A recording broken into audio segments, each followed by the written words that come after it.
Hello everybody, my name's Amanda and welcome to my garden.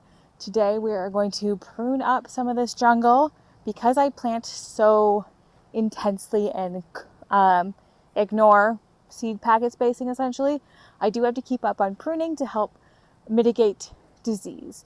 As the season goes, disease can happen and most likely will no matter what. So I think why follow seed spacing? I'm not using tractors, I'm just reaching into my hands.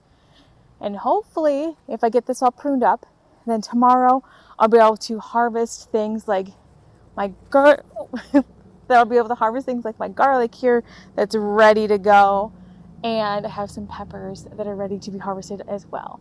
Let's get to pruning.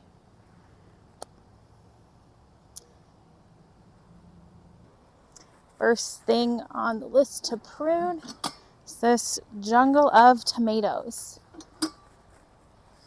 Just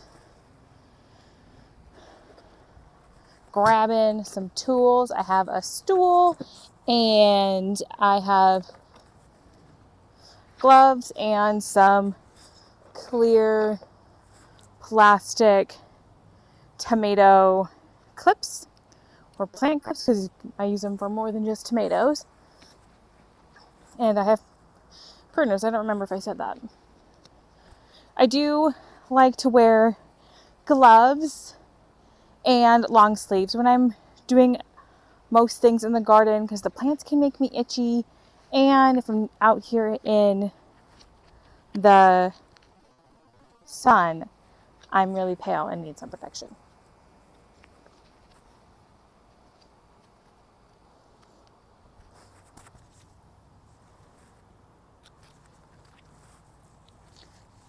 Pruning off just a couple of suckers that are growing from the bottom. And then I prune off anything that is diseased. And I also prune things that are hanging low because I don't want things to be touching the soil.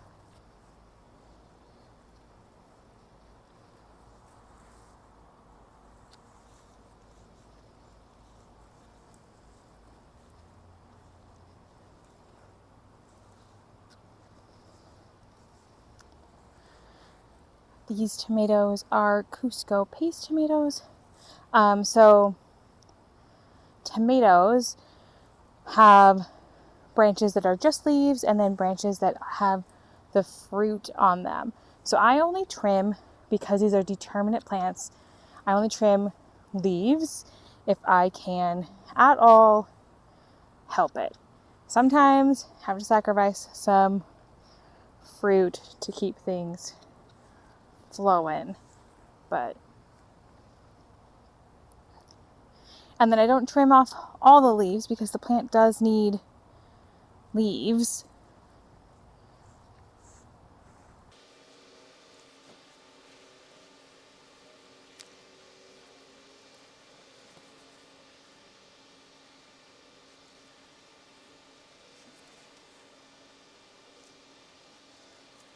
This tomato on this trellis is a Calliope's Pride paste tomato, and it is an indeterminate variety, which means the difference between a determinate and an indeterminate is a determinate plant, like this one here, will only grow to a determined size, and it tends to make its fruit all in 1 or 2 waves.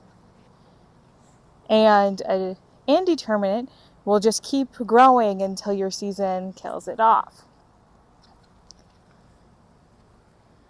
This is actually my first time growing indeterminate. I have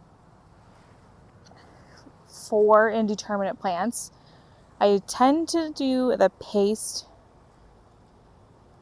I tend to grow paste tomatoes, and I like the determinate varieties because I want to be able to put up tomato products because we're not really huge fresh eating tomato people.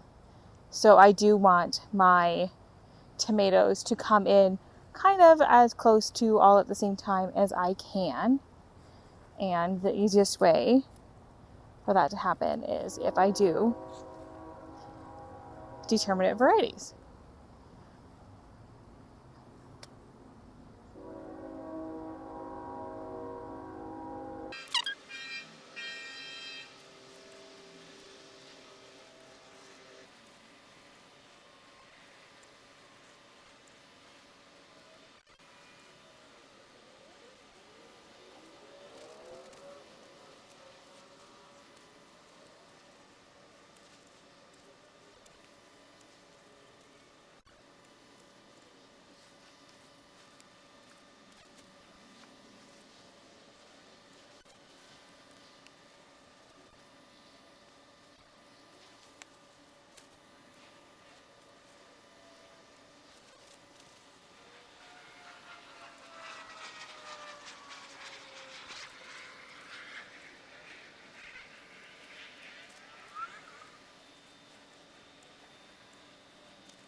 All right, that is that first tomato bed.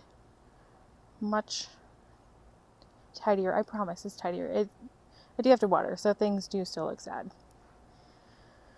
We have one more section of, well, two more, but we have another section of tomatoes over here. This section is also determinate.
These are indeterminate tomatoes, so they will just keep on making tomatoes until the season is done.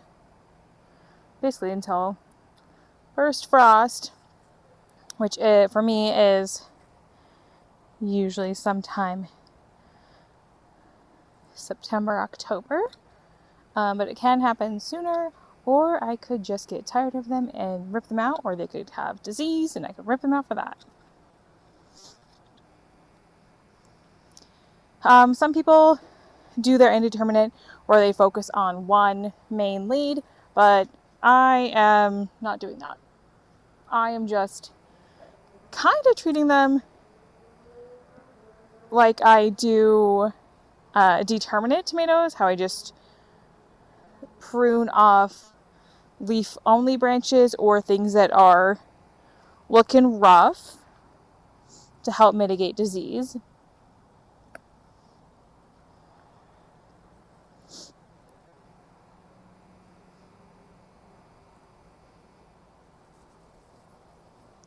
Quite a bit of my plants do look rough because of the hail, but that is okay. It's just part of gardening. Some years you get hailstorms.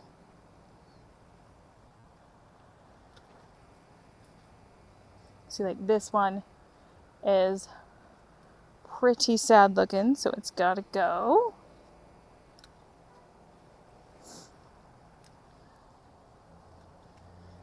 This trellis has my cherry tomato varieties.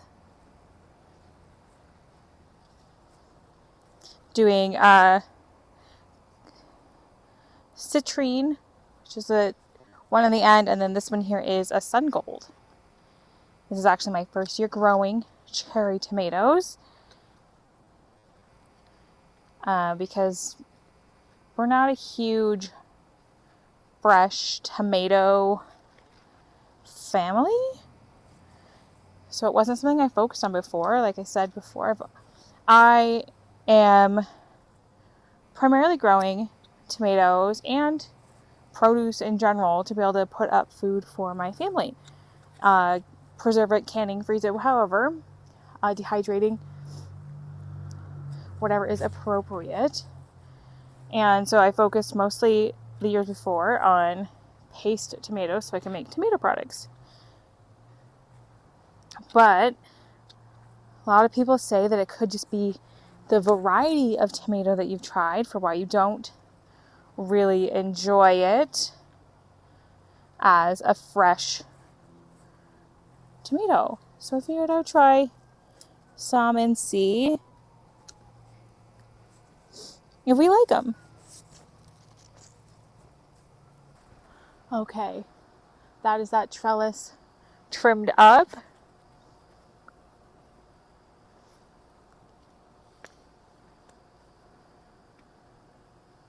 Now, let's turn our attention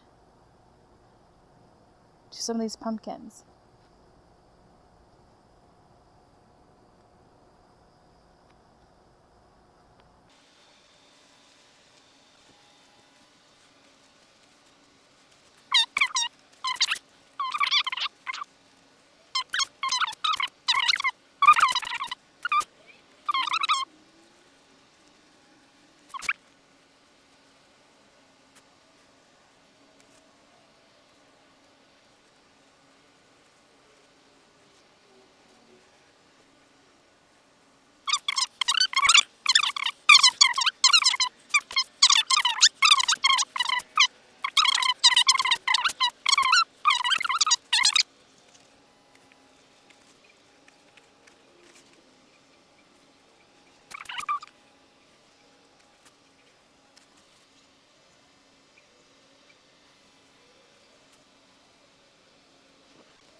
This bed that I'm pruning up right now is mostly carrots, rutabaga, a couple of onions, a few cayenne peppers, a pumpkin, and a melon. Then at the very end is the remains of my breadseed poppies. Right now I am trimming off the excess rutabaga leaves to help maintain the aphid population. My rutabaga always attracts a ton of aphids, and I still have another couple of weeks before I'm going to be harvesting these rutabaga and carrots. I forgot to film an outro for this because my husband came out and helped me with some yard work. Thank you so much for watching this video, and I hope you have a wonderful day.